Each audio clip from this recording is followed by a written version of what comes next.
¿Qué tal? ¿Cómo están? Un gusto saludarlos, muy bienvenidos, como siempre, gracias por la sintonía. El día de hoy vamos a hablar de un tema que sin duda llama poderosamente la atención a todos los bolivianos. Es un sentimiento contrariado, es un sentimiento entre pena, porque todos nos sentimos tristes cuando fallece un ser humano, pero también un sentimiento de no poder procesar una muerte que deja todavía muchas incógnitas en el camino. Me refiero al fallecimiento de este hombre que de alguna manera ha marcado una historia sangrienta en nuestro país. Luis García Meza ha fallecido el día viernes por la noche, si no me equivoco, sábado por la madrugada. Sábado por la madrugada, sábado en la noche, perdón. Así, ahí está. Y claro, todos nos hemos quedado como impactados. El día de hoy quiero hablar, primero que nada, con quienes han sido parte de un proceso que necesitamos digerir, que necesitamos procesar, cerrar y avanzar. Una mujer que ha sido víctima de la dictadura, que luego la hemos conocido como una brillante profesional, presidenta del Consejo Municipal de La Paz, Gabriela Niño de Guzmán. Más de 7 veces ella ha sido alcaldesa interina, presidenta del Consejo, pero también fue víctima de la dictadura. Hola Gabriela, ¿cómo estás? Buenos días, Verónica, buenos días. General, como siempre es interesante poder compartir contigo, con tus invitados, algunos momentos de la historia, haciendo notar obviamente mi respeto a la muerte de un ser humano, pero que los bolivianos indudablemente debemos conocer un periodo de la historia que sí ha marcado a Bolivia.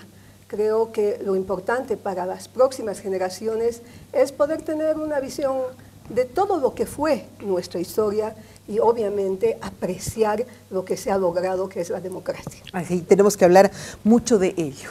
Al otro lado de mi mesa, un hombre que, ¿quién diría?, también tiene el grado de general.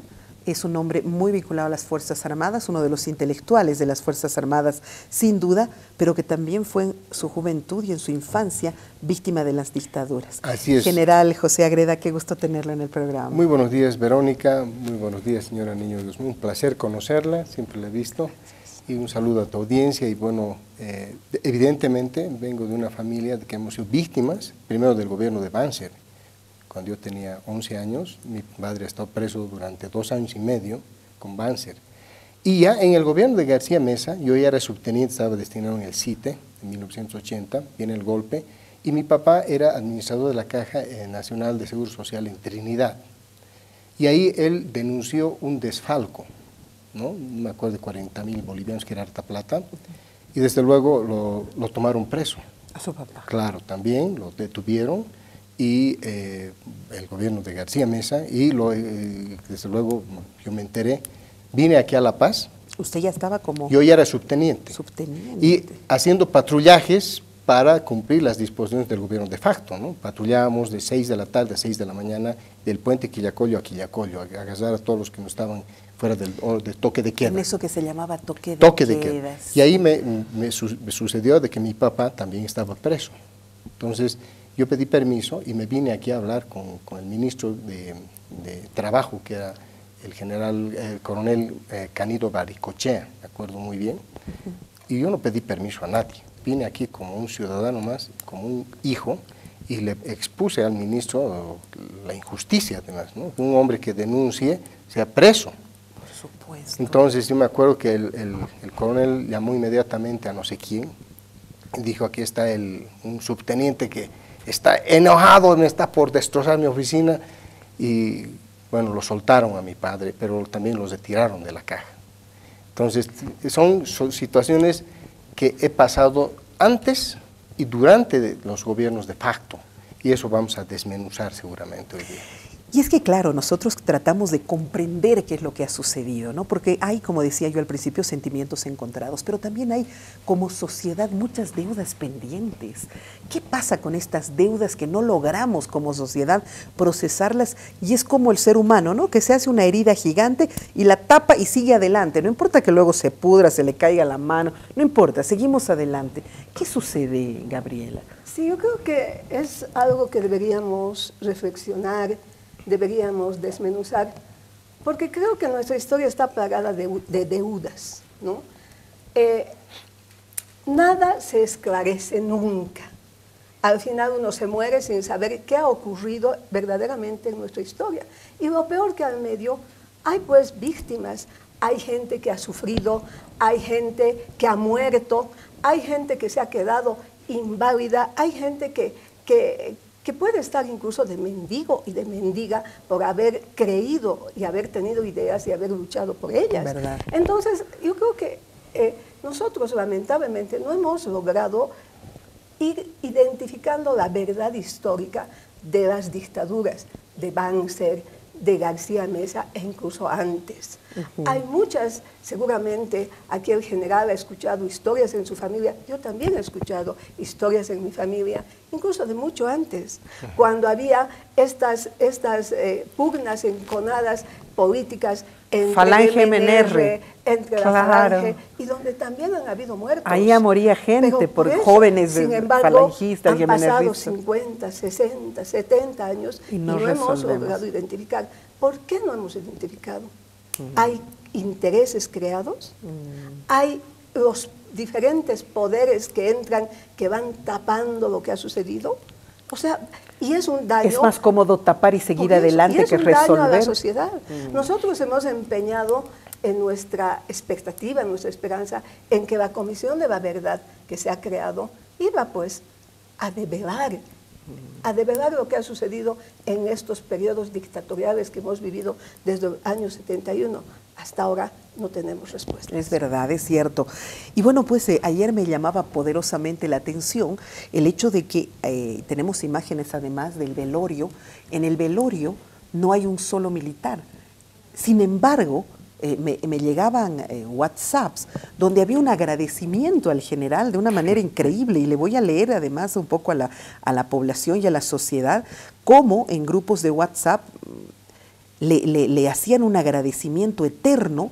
Le voy a decir, no voy a decir quién escribió porque está ahí con nombre y apellido en el WhatsApp, pero dice: mi agradecimiento al señor general Luis García Meza. Este es un militar que en este momento debe ser coronel. Usted realizó la nivelación de sueldos, realizó que la dotación de víveres sea por igual para los efectivos de las Fuerzas Armadas y fue un militar de agallas, lo que no tenemos en este momento.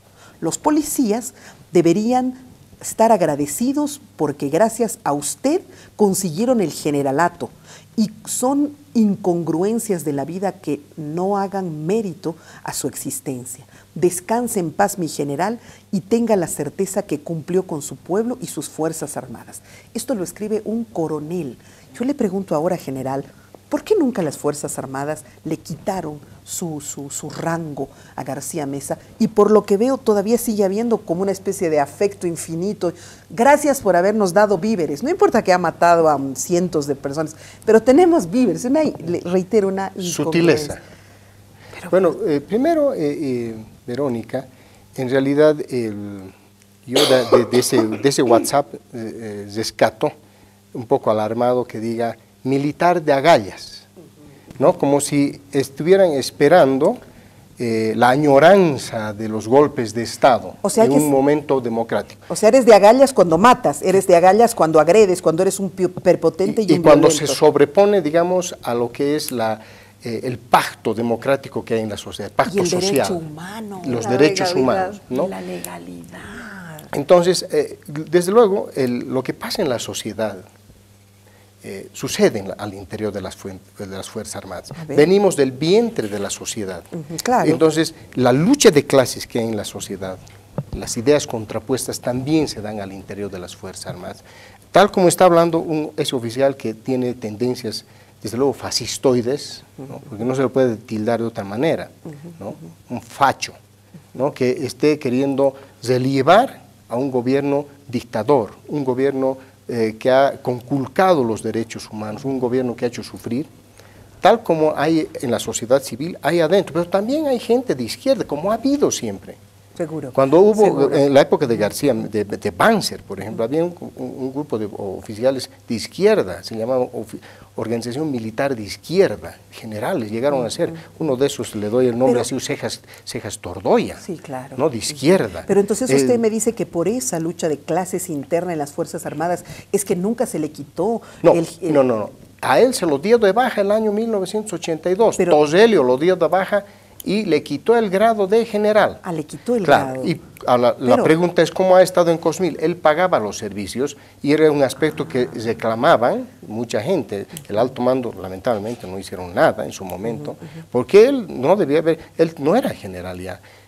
Él fue dado de baja. Se hacía llamar general. No, y lo interesante es que se le seguían subordinando todos los otros militares, ¿no? Bueno, no todos. No, sí, claro, no todos, pero, por ejemplo, entraba a Cosmil y se cuadraba ahí todo el mundo. Sí, lo que pasa es de que ha habido, ¿cómo le digo? En las Fuerzas Armadas ha habido rendir honores, un culto al arbitrario, al abusivo. Sí. García Mesa, le digo de verdad, no ha sido el más brillante de su curso. Para comenzar, su curso... Que eso es tan importante dentro de las Fuerzas Armadas. Muy crucial. Claro, ¿no? Que sí. En las Fuerzas Armadas llega el 52 y dieron de baja a todo el colegio militar. Todo el colegio militar. Menos a García Mesa. ¿Por qué? Porque él estaba castigado cuerpo de línea por abusivo, por haber golpeado a un cadete. O sea, ya tenía un antecedente. Era de ese. No se olvide que las personas que son violentas, las personas que son en su forma de hablar, en su forma de expresar, en su forma de tratar a las personas son violentas, son las personas más inseguras y tímidas adentro. Sí, su timidez, su inseguridad la manifiestan gritando, diciendo palabras soeces, etcétera, como era el general García Mesa. Entonces, él se incorporó, no fue dado de baja, y cuando vino la revolución, él subió automáticamente de subteniente.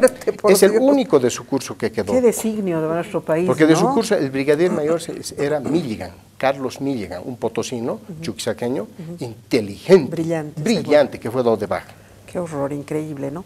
Sin embargo, las heridas quedan y hay todavía mucho por esclarecer.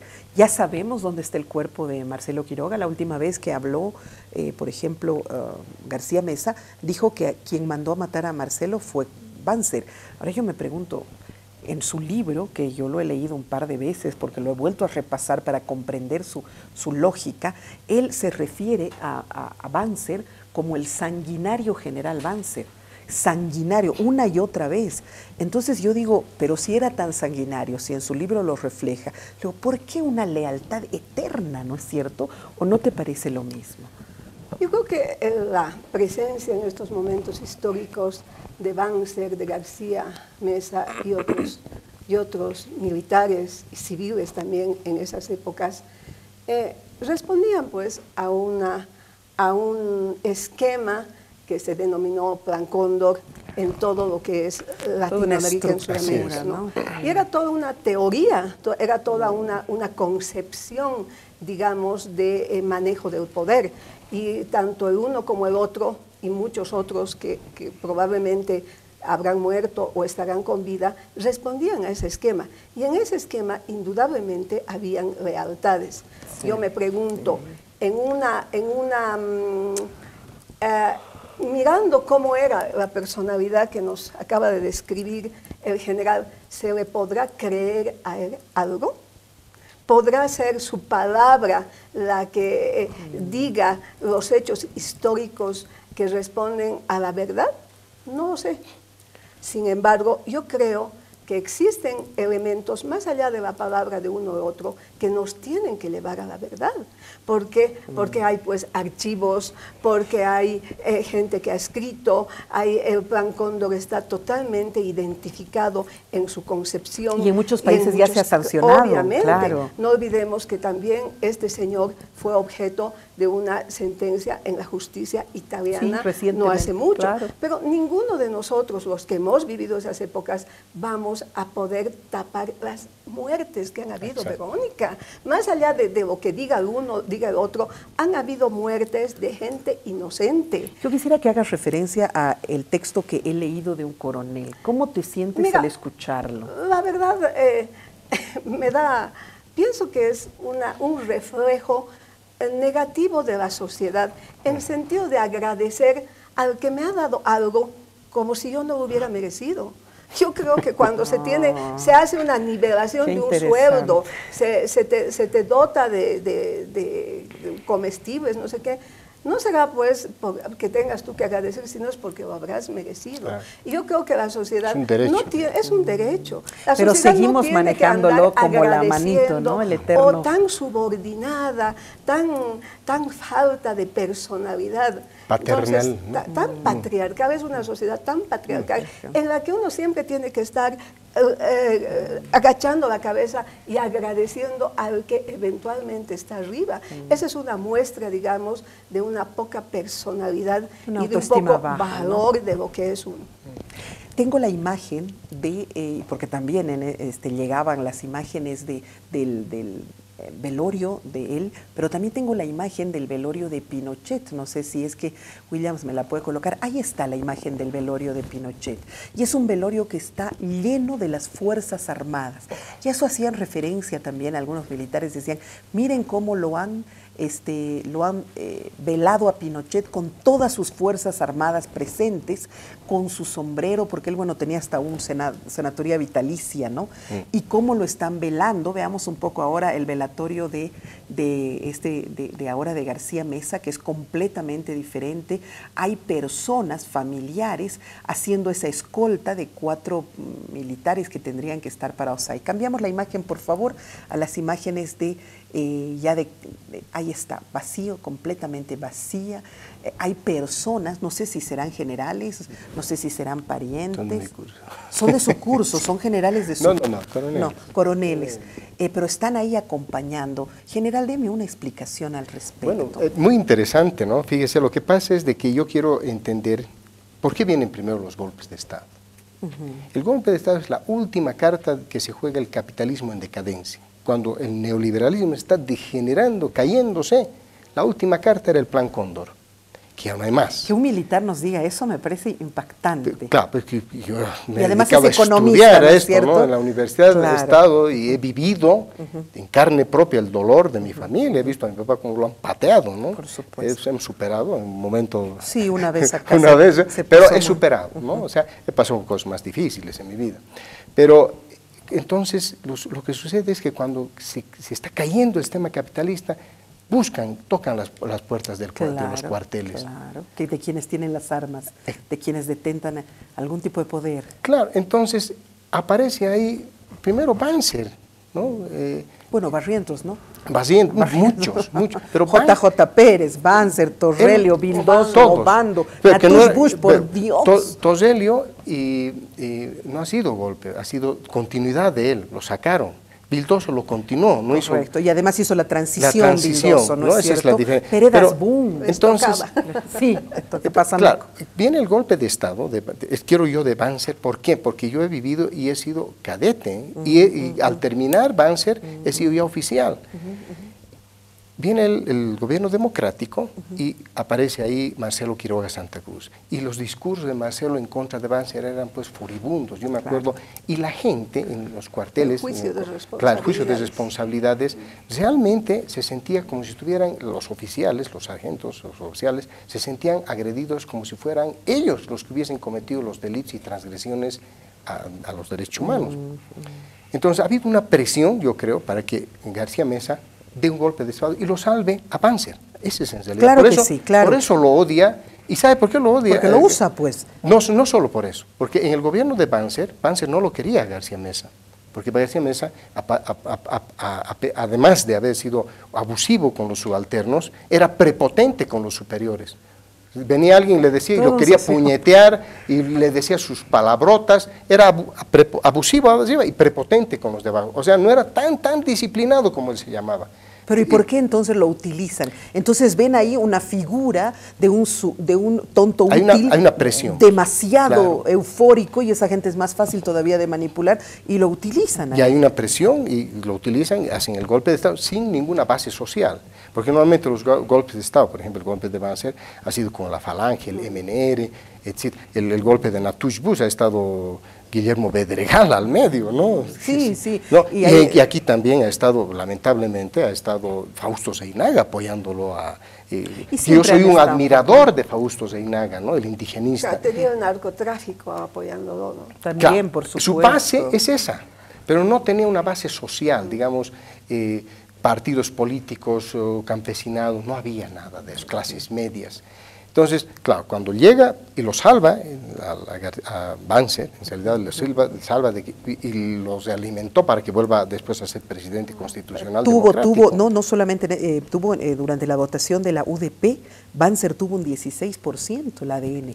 O sea, ya estaba presente y Marcelo Quiroga Santa Cruz estaba todavía después de Banzer. O sea, es algo anecdótico, ¿no es cierto? Y luego volvió época como de transición. En esa época de transición. Entonces, cuando Partido llega, Socialista 1 era, esto ¿no? que estoy explicándole yo, Verónica, señora Niño de Guzmán, no entienden al interior de las Fuerzas Armadas, porque las Fuerzas Armadas son eunucas desde el punto de vista político. A nosotros nos prohibían escuchar radio y leer periódico. Otra época, y nos metían la doctrina del Plan Cóndor, que el enemigo era la subversión, y la subversión eran mineros y campesinos, los comunistas. Cuando yo venía de una vertiente de izquierda, pues de mi familia, y tenía que repetir con el dolor de mi corazón para sacarme 100 en los exámenes. Qué doloroso, ¿no? Qué tristes etapas de eso no lo entienden. historia. Entonces, no entienden porque no es su culpa, no han sido educados, su cerebro está para eso, y desde luego para ellos va a seguir siendo aquel que les ha dado los víveres.